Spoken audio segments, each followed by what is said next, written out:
Three dimensional coordinate geometry के lecture 16 में आप सभी का स्वागत है। आज हम स्टडी करेंगे स्ट्रेट लाइन अर्थात सरल रेखा।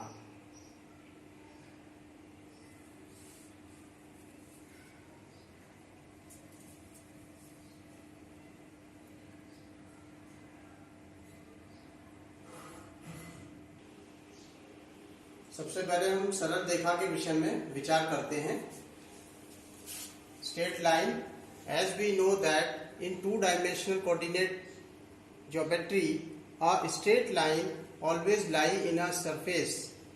But here in three-dimensional coordinate geometry, a straight line remains in space with its plane. Two or more than two lines may be parallel, perpendicular, or intersecting. These may be coplanar और non coplanar और skew lines. अर्थात जैसा कि हम जानते हैं कि द्विविमीय निर्देशांक ज्यामिति में सरल रेखा किसी पृष्ठ पर स्थित होती है, लेकिन त्रिविमीय निर्देशांक ज्यामिति में ये सरल रेखाएं निर्वात में किसी समतल पर स्थित होती हैं। दो या दो से अधिक सरल रेखाएं परस्पर समांतर, लंबवत अथवा प्रतिच्छेदी हो सकती हैं। ये समतलीय या असमतलीय या विषमतलीय भी हो सकती हैं। सरल रेखाओं के कुछ उदाहरण हम देखते हैं।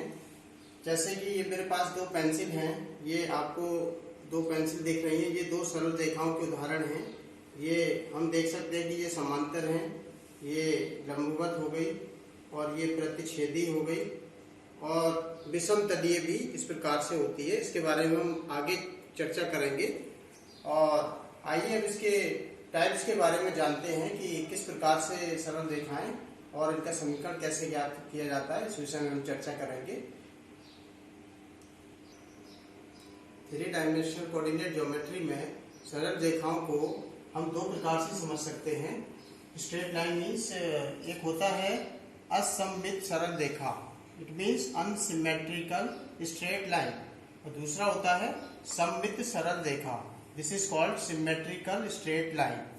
तो देखिए अनसिमेट्रिक या असममित सरल रेखा क्या होती है। सबसे पहले तो इसका समीकरण जानिए।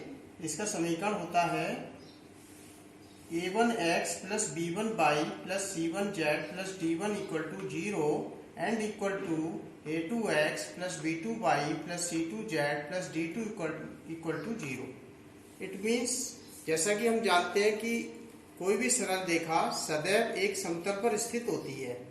तो जब दो समतल परस्पर मिलकर के किसी एक रेखा पर मिलते हैं और प्रतिच्छेदित करते हैं, तो दोनों समतलों को जब एक साथ लिया जाता है, एक साथ लिखा जाता है इस प्रकार से, तो इस प्रकार के बने रूप को हम असममित सरल रेखा कहते हैं। और डायग्राम में देख सकते हैं ये दो प्लेन हैं, ये रेखा AB पर इंटरसेक्ट कर रहे हैं। तो ये ग्रीन कलर से जो दिखाई हुई है रेखा AB, ये इस रेखा का समीकरण है। असममित, ये अनसिमेट्रिकल स्ट्रेट लाइन, असममित रेखा। इसको आप थोड़ा सा देख सकते हैं। ये देख सकते हैं कि ये दो प्लेन हैं जो किसी एक रेखा पर आपस में प्रतिच्छेदित करते हैं। जैसे ये ब्लू कलर की लाइन है, इस पर ये प्रतिच्छेदित, ये लाइन है, इस पर प्रतिच्छेदित करते हैं। तो इस प्रकार के बने रूप को हम कहते हैं असममित सरल रेखा, अनसिमेट्रिकल, क्योंकि इस सरल रेखा का समीकरण इस प्लेन के समीकरण और इस प्लेन के समीकरण के द्वारा व्यक्त किया जाता है एक साथ, संयुक्त रूप से, क्योंकि ये दोनों एक साथ जुड़े हुए हैं। ये किसी भी एंगल पर हो सकते हैं। तो इसको हम इस फॉर्म को बोलते हैं अनसिमेट्रिकल स्ट्रेट लाइन। और ये जो दो इक्वेशन हैं, दोनों को बराबर करके 0 लिखा है। और ऐसा को इसको कभी कभी ऐसे भी लिख देते हैं कि दो समीकरण लिखे जाते हैं इक्वल टू 0 करके और एक साथ दिए जाते हैं, तो उसको हम बोलते हैं अनसिमेट्रिकल स्ट्रेट लाइन। सेकंड आते हैं सिमेट्रिकल स्ट्रेट लाइन।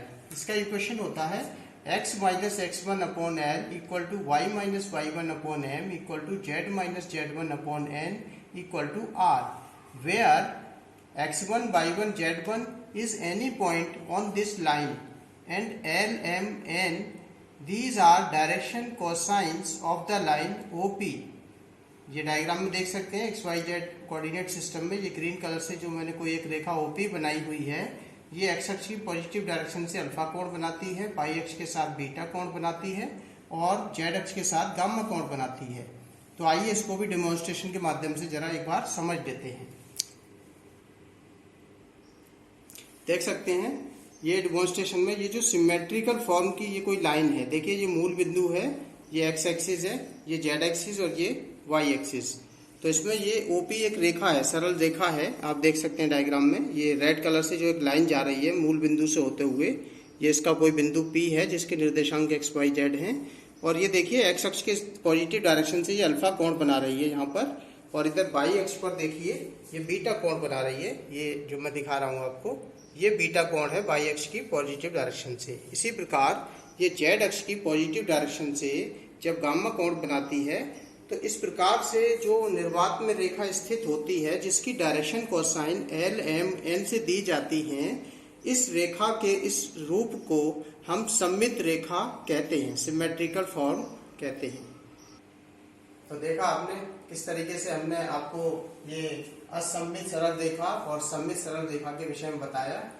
कभी कभी परीक्षा में क्या होता है कि असममित सरल रेखा का समीकरण अर्थात a1x plus b1y plus c1z equal to 0 and a2x plus b2y plus c2z plus d2 equal to 0, ये दो समीकरण जब एक साथ दिए जाते हैं और ये कहा जाता है कि इनको सिमेट्रिक फॉर्म में चेंज करिए, convert into symmetric form.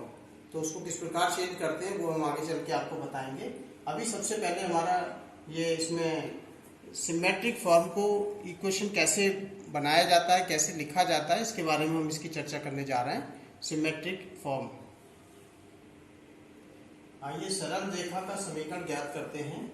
Equation of a straight line, माना ए बी कोई सरल रेखा है तथा A B equal to R, R क्या है, इसकी लंबाई है रेखा ए बी की, तथा एल एम एन रेखा ए बी की डीसीज हैं, डायरेक्शन कोसाइंस हैं।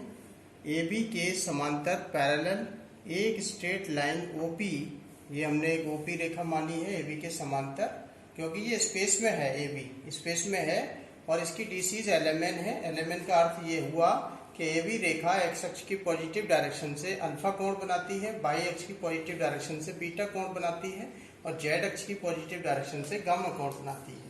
तो इसी के समांतर हमने एक रेखा मूल बिंदु से होते हुए, मूल बिंदु से पास करती हुई एक रेखा ओपी मान ली। तो चूंकि ये दोनों रेखाएं समांतर हैं इसलिए इसकी डीसी और इसकी डीसी सेम होंगी, डायरेक्शन कोसाइन। तो उस पर कोई बिंदु Q, ये देखिए हमने रेखा OP पर एक बिंदु Q माना है जिसके कोऑर्डिनेट x1, y1, z1 है, तथा कोई बिंदु P माना है जिसके कोऑर्डिनेट x, y, z हैं। इसके बाद हमने QP रेखा, ये यहाँ से यहाँ तक QP रेखा खंड की लंबाई हमने r मान ली है। तो अब चूंकि AB रेखा line AB parallel to QP, देखिए AB और PQ या QP समांतर हैं, इसलिए DCs of AB equal to DCs of OP, OP रेखा की और AB रेखा की डीसी समान होगी। और यह भी आप देख पा रहे हैं कि ये एक्स अक्ष के साथ, ये यहाँ पे मैंने एक्स अक्ष फिलहाल मान लिया है डायग्राम को क्लियर समझने के लिए। तो एक्स अक्ष से अगर ये अल्फा कोण बना रही है रेखा OP, तो ये जब यहाँ बिंदु Q से मैंने परपेंडिकुलर एक R डाला यहाँ पर रेखा P, और बिंदु P से एक्स अक्ष पे परपेंडिकुलर डाला जो R पे मिलता है, तो ये QR और ये R डैश हो गया। इसको जो है R डैश कर लेंगे, ये है हमारे पास R डैश। तो ये परपेंडिकुलर QR हो गया, ये Q डैश R डैश हो गया। और चूंकि यहाँ से लेके यहाँ तक की लंबाई कितनी है, ये यहाँ से यहाँ तक इसके निर्देशांक x, y, z है, तो ये लंबाई x हो गई। और यहाँ से यहाँ तक की लंबाई ये देखिए x1, y1, z1 होने के कारण ये x1 हो गई। तो ये डिस्टेंस आएगी यहाँ से यहाँ तक x माइनस x1। आइए इसे डिमॉन्स्ट्रेशन से और हम समझ लेते हैं। ये देखिए कोई हमारा 3D स्पेस में ये कोई रेखा OP है हमारी, और OP जैसा भी हमने डायग्राम में दिखाया था, OP बिंदु P से हमने यहाँ पर x अक्ष पे एक लंब डाल दिया। देखिए बिंदु P से एक लंब डाला x अक्ष पे, R डैश पर मिलता है, ये हमारा बिंदु से R डैश पर, ठीक है। अब यहाँ पे एक बिंदु हमने Q माना, Q से यहाँ पे एक्स अक्ष पे एक लंब डालेंगे तो वो Q डैश कहलाएगा। ये लंब डाल दिया हमने Q, ये बिंदु Q माना यहाँ पे, Q से ये Q डैश देखिए पॉइंट नजर आ रहा है यहाँ Q डैश। और अब ध्यान दीजिए Q से हमने इस रेखा P R डैश पर एक लंब डाला जो R बिंदु पर मिलेगा। इस प्रकार देख सकते हैं, ये हमने एक परपेंडिकुलर डाला बिंदु Q से, तो Q डैश पर एक्स अक्ष पर मिल रहा है और बिंदु R से R डैश पर मिल रहा है एक्स अक्ष पर। और इस प्रकार आप देख रहे हैं पी क्यू आर एक समकोण त्रिभुज हो गया। और आप समझ सकते हैं कि ये अगर अल्फा कोण है तो ये भी अल्फा कोण होगा। और यहाँ बिंदु P से लेकर Q तक की लंबाई को हमने R मान लिया है। अब समकोण त्रिभुज पी क्यू आर में अब ध्यान दीजिए, इसके निर्देशांक x1 y1 z1 है, इसके निर्देशांक x y z हैं। तो ये दूरी कितनी होगी क्यू आर की दूरी की गणना यहाँ से करेंगे। ये देखिए इधर एक्स अक्ष पे ये कितना हो जाएगा, एक्स अक्ष पे x माइनस x1 होगी यह दूरी, x माइनस x1 यह दूरी बराबर आ जाएगी x माइनस x1। आइए अब इसकी कैलकुलेशन करते हैं। तो अभी देखा आपने इसका ये कितना था, यहाँ से ये डिस्टेंस निकल के आई x माइनस x1। तो अब हम ये समकोण त्रिभुज इसमें देखेंगे पी क्यू आर में ये हो जाएगा cos alpha is equal to, ये आप जानते हैं समकोण त्रिभुज में आधार बटे कांड होता है और इसको आप लिखते हो बेस अपॉन हाइपोटेन्यूज, इस तरह से भी लिखते हैं बेस अपॉन हाइपोटेन्यूज।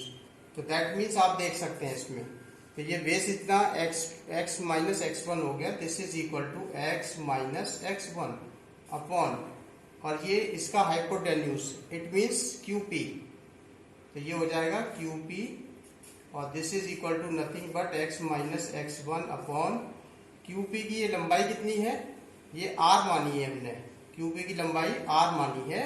और ये कॉस अल्फा आप जानते हैं कॉस अल्फा, तो चूंकि कॉस अल्फा किसके बराबर होता है, डायरेक्शन कोसाइन L के बराबर, तो L is equal to what x minus x1 upon R, ये आ गया। इससे आप और सिंप्लीफाई करके इस प्रकार लिख सकते हैं, ये हो जाएगा R is equal to x minus x1 upon L, ये वैल्यू हमें प्राप्त हुई। ये किसके रिगार्डिंग प्राप्त हुई है वैल्यू, ये x अक्ष पर जब ये दिया गया है। इसी तरह जब हम सिमिलरली y एक्सिस पर लेंगे तो वहां पर भी इसी प्रकार से प्राप्त होगा। हमें यहां लिख सकते हैं similarly on y axis we have,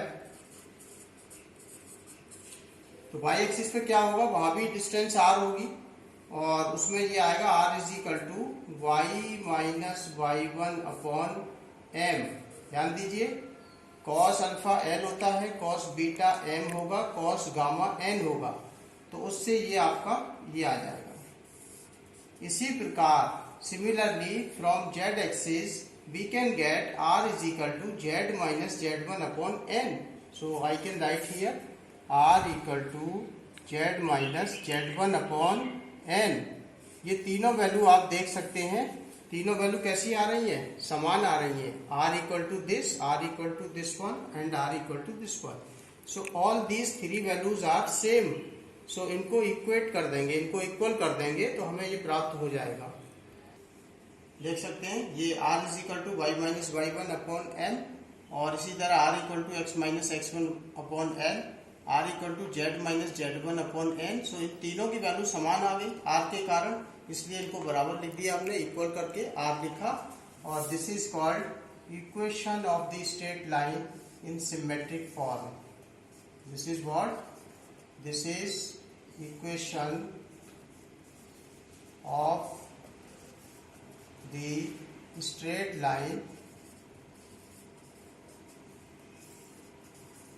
line AB in symmetric form। यह रेखा सरल रेखा AB का, यह सरल रेखा AB का सममित रूप में समीकरण है। अब इसमें आप देखिएगा, इसी रेखा पर यदि कोई बिंदु आपने x1, y1, z1 माना है तो उसके निर्देशांक भी आप ज्ञात कर सकते हैं। वो निर्देशांक किस प्रकार निकालते हैं उसको और देख लीजिए। देखिए, ये कोई सरल रेखा है हमारी ए बी, अथवा हम ये कहें कि इसके समांतर रेखा OP हमने कंसीडर की है। और यदि कोई बिंदु P है जिसके निर्देशांक x, y, z, this is any choice point, arbitrary point P, its coordinates are x, y, z। अब ये निर्धारित ये पॉइंट कैसे निकाले जाएंगे, इसको इससे देख करके आप x, y, z की वैल्यू निकाल सकते हैं। तो इसको देखिए और इसको देखिए, x minus x1/L is equal to r। r क्या है? r is the distance of the line. ये जो पॉइंट हमने माना है PQ की डिस्टेंस है। तो ये इससे x की वैल्यू आपको प्राप्त होगी x minus x1/L equal to r। इसको सॉल्व करेंगे, सॉल्व करने के बाद ये हमें मिलेगा x equal to x1 plus LR। क्या मिला? x की वैल्यू मिली x equal to x1 plus LR। Similarly we can write y equal to y1 plus MR and z equal to z1 plus NR। इस तरीके से आप कोई भी बिंदु के निर्देशांक सरल रेखा पर ज्ञात कर सकते हैं। और इसको अब इस प्रकार लिख देंगे, किसी बिंदु P के निर्देशांक हमने माने थे P, x, y and z। So this is equal to, आप इसको इस प्रकार लिख सकते हैं। ये हो गया आपका, यहाँ आ नहीं पाएगा, मैं यहाँ नीचे लिख दे रहा हूँ इसको। इस तरह आप लिख देंगे x1 plus LR, y1 plus MR, z1 plus NR, जहाँ LMN रेखा की डायरेक्शन कोसाइन है और R उसकी डिस्टेंस है। तो ये इस प्रकार हम किसी भी सरल रेखा पर कोई भी पॉइंट इसके द्वारा ज्ञात कर सकते हैं। अब आइए इसको देखते हैं, डायरेक्शन रेशो के रूप में यह समीकरण किस प्रकार परिवर्तित होता है। अर्थात अभी यहाँ क्या दिया है? डायरेक्शन कोसाइन दी हुई है। अब इसी को चेंज करके हम डायरेक्शन रेशो के टर्म में भी इसको लिख सकते हैं। वो किस प्रकार लिखेंगे, आइए उसे देखते हैं। If ABC be the direction ratios of line AB, यदि किसी रेखा AB के डायरेक्शन रेशो अगर हम कहते हैं कि ABC से दिए जाते हैं, तो हम जानते हैं डायरेक्शन रेशो के बारे में कि अगर डायरेक्शन रेशो ABC है तो हम उसकी DC कैसे निकालते हैं।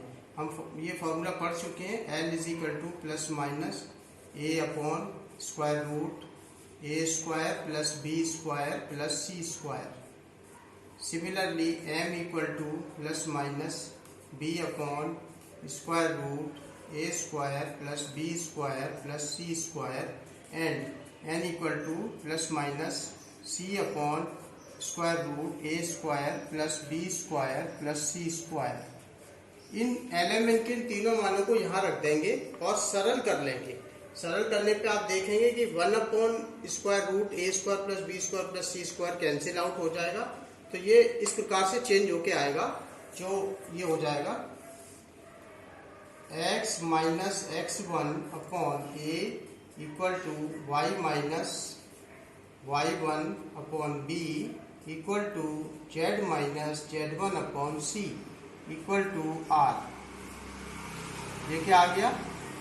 ये सेकंड फॉर्म हमारे पास आ गई, सेकंड फॉर्मूला आ गया। This is the equation of the straight line when its direction ratios ABC are given। So इस तरीके से एलिमेंट की जगह पर आप केवल ABC लिख देंगे और इस प्रकार से ये हमारा सरल रेखा का समीकरण डायरेक्शन रेशियो के टर्म में आ जाएगा। अब विचार करते हैं, यदि कोई सरल रेखा दो बिंदुओं से होकर जाती है, अर्थात दोनों बिंदुओं के निर्देशांक ज्ञात हैं, तो उसका समीकरण किस प्रकार निकालेंगे। आइए उसको देखते हैं। देखिए, मान लीजिए ये कोई रेखा AB है, ये कोई रेखा AB है जिसमें A के निर्देशांक x1, y1, z1 पता है आपको, और B के निर्देशांक x2, y2, z2 आपको ये कोऑर्डिनेट मालूम है। तो इस रेखा का सरल रेखा का समीकरण क्या होगा? तो इसके लिए आप इसकी डायरेक्शन रेशो, जैसा कि हम पिछले लेक्चर में बता चुके हैं, direction ratio A, B and C, ये वैल्यू कैसे निकालते हैं ये आपको पता होगा कि A की वैल्यू हमने बताई थी x2 माइनस x1, B की वैल्यू हमने आपको बताई थी y2 माइनस y1, इसी प्रकार C की वैल्यू z2 माइनस z1। अर्थात जब दो बिंदुओं के निर्देशांक पता हो तो उस रेखा के डायरेक्शन रेशो ABC का मान इस प्रकार से ज्ञात किया जाता है। और ABC का ये मान ABC का आप इस वाले फॉर्मूले में यहाँ लगा देंगे तो आपको सरल रेखा का समीकरण ज्ञात हो जाएगा जो दो बिंदुओं से होके जाती है। तो ये क्या होगा, x माइनस x1 अपॉन, ये देखिए a है तो a का मान क्या है, x2 minus x1 equal to y minus y1 upon ये y2 minus y1, this is equal to z minus z1 upon z2 minus z1. So this is the equation of a straight line which passes through the 2 points A and B whose coordinates are given. तो इस प्रकार ये कुल 3 समीकरण हैं और इन समीकरणों की सहायता से, फॉर्मूले की सहायता से हम सरल रेखा का समीकरण ज्ञात कर सकते हैं। यहाँ आप देखिएगा कि ये इक्वेशन हमने लिखा है इक्वल टू आर करके। ये ऐसा कोई हार्ड एंड फास्ट रूल नहीं है कि आप हमेशा इक्वल टू आर ही लिखेंगे, आप इस प्रकार भी लिख सकते हैं। और जब कभी आपको सरल रेखा पे कोई बिंदु मानना होता है या कोई बिंदु के कोऑर्डिनेट निकालने होते हैं किसी पॉइंट के, तब हम उसे इक्वल टू आर या कोई अन्य कांस्टेंट मान के और उस पर कोई बिंदु फाइंड आउट कर सकते हैं। जैसा कि मैंने इससे पहले अभी आपको बताया, सरल रेखा पर किसी बिंदु के पी के निर्देशांक किस प्रकार निकाले जाते हैं, तो इसी प्रकार ये कर सकते हैं। आइए अब इस पर आधारित कुछ सवाल देखते हैं। आइए क्वेश्चन देखते हैं। बेसिक क्वेश्चन है, बहुत simple. Find equations of X axis, Y axis, Z axis, अर्थात एक्स अक्ष, वाई अक्ष तथा जेड अक्ष का समीकरण ज्ञात करो। अब आप ये बताइए कि एक्स अक्ष, वाई अक्ष, जेड अक्ष क्या है। आप जानते हैं एक्स अक्ष, वाई अक्ष, जेड अक्ष is nothing but a straight line. एक सरल रेखा होती है एक्स अक्ष, वाई अक्ष और जेड अक्ष, जो तीनों आपस में एक दूसरे से 90 डिग्री पर ये मिली हुई होती है मूल बिंदु O पर, ठीक है। तो आइए इसके लिए सरल रेखा का समीकरण, जैसा कि हमने आपको अभी बताया, x माइनस क्या होता है, देखिए equation of a straight line, we know straight line की इक्वेशन क्या होती है, x minus x1 upon L equal to Y minus y1 upon m equal to z minus z1 upon n equal to r। ये आप लिखना चाहें तो लिख सकते हैं, ना लिखना चाहें तो ना भी लिखिए। ये होता है formula for finding the straight line equation. तो सबसे पहले एक्स अक्ष की बात हम कर रहे हैं, ये हमारे पास एक्स अक्ष है। अब आप इस एक्स अक्ष के बारे में क्या जानते हैं, एक्स अक्ष के बारे में हम ये जानते हैं कि एक्स अक्ष की डीसीज, क्या लिखेंगे, DCs of X axis are L equal to cos alpha, M equal to cos beta, N equal to cos gamma, ठीक है। अब आप ये देखिए एल क्या है, L equal to cos alpha. Cos alpha, alpha क्या है, एक्स अक्ष द्वारा अपने स्वयं के साथ बनाया गया कोण। तो आप जानते हैं एक्स अक्ष अपने स्वयं के साथ 0 डिग्री का कोण बनाता है, तो कॉस 0 डिग्री इक्वल टू 1। और आप जानते हैं एक्स अक्ष, कॉस बीटा क्या है, एक्स अक्ष द्वारा वाई अक्ष के साथ बनाया गया कोण। एक्स अक्ष जो है वाई अक्ष के साथ और जेड अक्ष के साथ 90 डिग्री के एंगल बनाता है, इसलिए हम लिख सकते हैं cos 90 degree equal to 0। Similarly cos gamma, ये भी 90 डिग्री होगा, cos 90 degree equal to 0।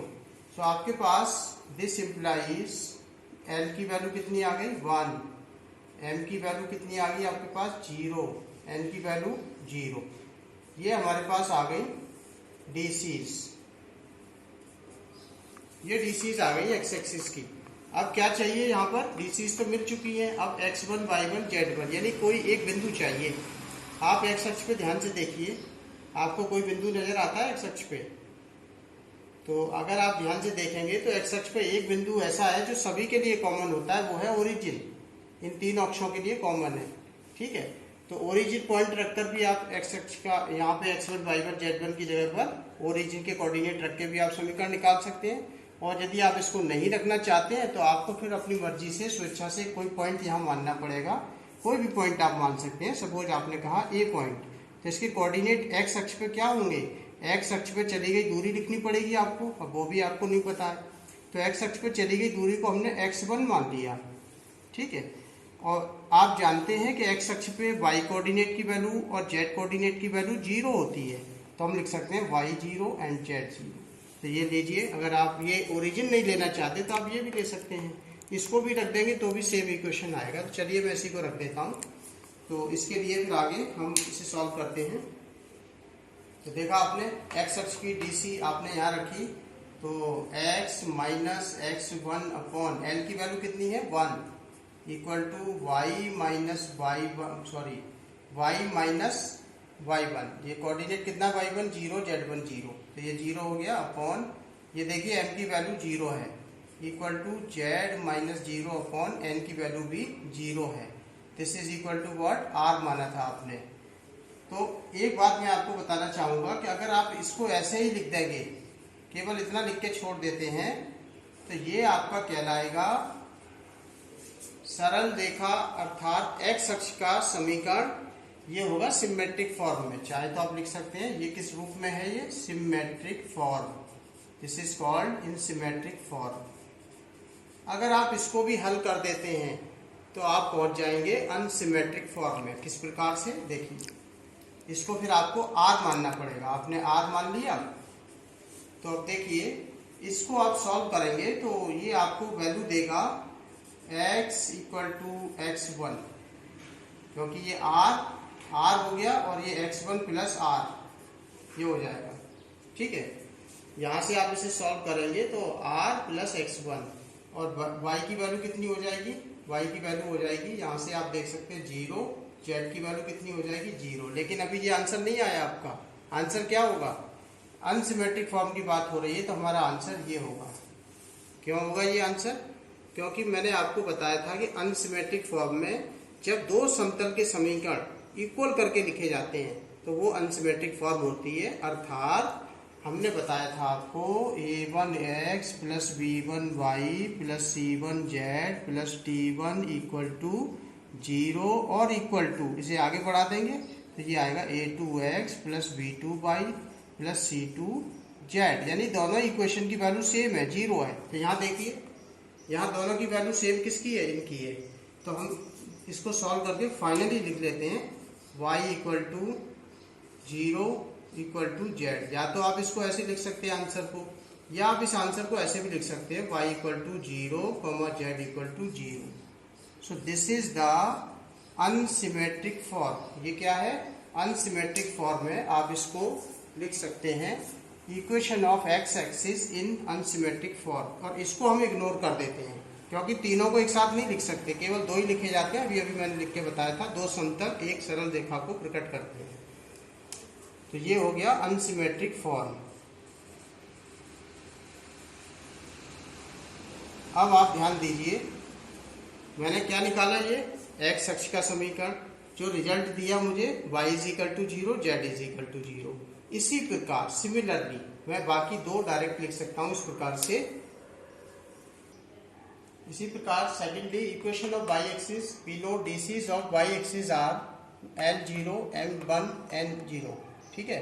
y अक्ष जो है स्वयं के साथ 0 डिग्री बना रहा है, ठीक है, सॉरी x अक्ष के साथ 90 डिग्री, तो cos 90 की वैल्यू 0, y अक्ष स्वयं के साथ 0 डिग्री, तो cos 0 की वैल्यू 1, y अक्ष z अक्ष के साथ 90 डिग्री पर, तो n बराबर 0। तो ये वैल्यू यहाँ पुट कर दिया 0 1 0, ठीक है, 0 1 0। और ये क्या लिया मैंने 0 0 0, ये कॉमन पॉइंट ले लिया, ओरिजिन से होकर ये लाइन पास हो रही है y एक्सिस। तो इसको आगे सॉल्व करके x upon 0 equal to y upon 1 equal to z upon 1 z upon 0 लिख सकते हैं। और ये क्या कहलाएगा, ये सिमेट्रिक फॉर्म है। अब इसी को हम ऐसे भी लिख सकते हैं x equal to 0 equal to z। So this is called unsymmetric form. ये तो ध्यान रखिएगा आप, ये क्या है, ये सिमेट्रिक फॉर्म है, ठीक है, और ये क्या है, ये अनसिमेट्रिक फॉर्म। इसके बारे में हम अगले लेक्चर में चर्चा करेंगे। Thirdly equation of Z axis, आप जानते हैं जेड एक्सिस की डीसीज क्या होती है, l equal to 0 m equal to 0 n equal to 1। ये तो ये वैल्यू पुट करने के बाद LMN की हमारे पास ये इक्वेशन आ जाता है। और इस इक्वेशन को आप चाहे तो ऐसे भी लिख सकते हैं, ये हमने क्या निकाला है, इक्वेशन ऑफ जेड एक्सिस। तो जेड एक्सिस में आप यहाँ लिखेंगे y इक्वल टू 0 और इक्वल टू ये आपका x इक्वल टू 0। ये कहलाएगा अनसिमेट्रिक फॉर्म, ये होगा अनसिमेट्रिक फॉर्म। और ये क्या है, ये सिमेट्रिकल फॉर्म। ये फर्क है दोनों में। तो इस प्रकार आप ये लिख सकते हैं। आप एग्जाम में यदि क्वेश्चन आ जाता है, एक नंबर में कभी कभी आ भी जाता है, तो दोनों में से कोई सा भी लिख सकते हैं, दोनों ठीक है। देखा आपने किस प्रकार हमने सरल रेखा के सिमेट्रिकल और अनसिमेट्रिकल रूप में समीकरण ज्ञात करना आपको बताया और इसके फॉर्मूले के विषय में बताया। हमारे अगले लेक्चर में हम इन फॉर्मूलों पर आधारित सवालों को हल करेंगे तथा अनसिमेट्रिकल से सिमेट्रिकल में रेखा के समीकरण को किस प्रकार बदला जाता है वह भी आपको बताएंगे। इसके साथ ही हमारा लेक्चर समाप्त होता है। Thank you.